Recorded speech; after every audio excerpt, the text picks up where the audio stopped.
สิ่งสำคัญที่ว่าเราจะสร้างวินัยการเงินคือว่าความเขาเอิ้นว่ามีวินัยว่าเจ้าต้องฝากน้อยแต่ฝากประจำหมายความว่าต้องทอนไปเรื่อยๆจนเป็นนิสัยทอนเงิน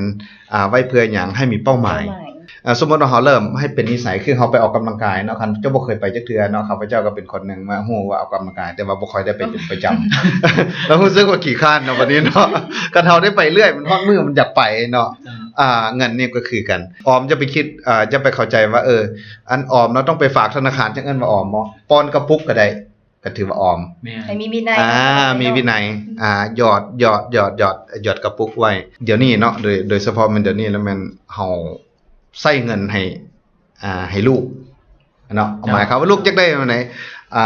ให้โลดเนาะให้โลดอำนวยความสะดวกอยากได้หยังเนาะก็แม่นแต่ว่ามาให้เลยโดยที่ว่าพ่อแม่สนองเต็มที่ซึ่งว่าตัวนี้มันเวลาใหญ่ขึ้นมาเขาเจ้าสิรู้สึกว่าเฮ้ยเงินมันบ่ฮู้คือบ่มีคุณค่าเนาะอยากได้ตอนใดก็แม่นขอแม่ก็ใจดีพ่อก็ใจดีให้เต็มที่คันสั้นจึงว่าเฮ็ดให้ลึงในการที่ว่า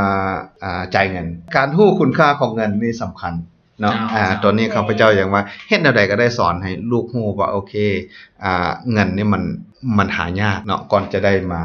เนาะอาจจะให้ลูกมีส่วนร่วมอาจจะล้มเรื่องเงินเรื่องคำให้ลูกฟังว่าการหาเงินนี่มันยากเด้บ่แม่นฝึกฝนไปแต่น้อยเลยเนาะอาจารย์ฝึกฝนไปแต่น้อยเนาะคันซั่นจึงว่าวินัยทางด้านการเงินนี่สำคัญขนาดลูกของเบ็คแฮมเงินหลายปานใดบ่เรายังให้ลูกเราไปอันเฮ็ดเวียกอยู่ร้านอาหารต่างประเทศเขาเจ้าสิให้คนลูกได้ฮู้คุณค่าของเงินเนาะไปเฮ็ดอันเสิร์ฟอยู่ร้านอาหารบ่แม่นหยังแต่คันถ้าว่าข้าพเจ้าจื่อบ่ผิดเนาะน่าจะเป็นแต่คนส่วนใหญ่คนมีเงินคนอันเศรษฐีส่วนใหญ่แล้วมันเขาเจ้าจะสอนให้ฮู้คุณค่าของเงิน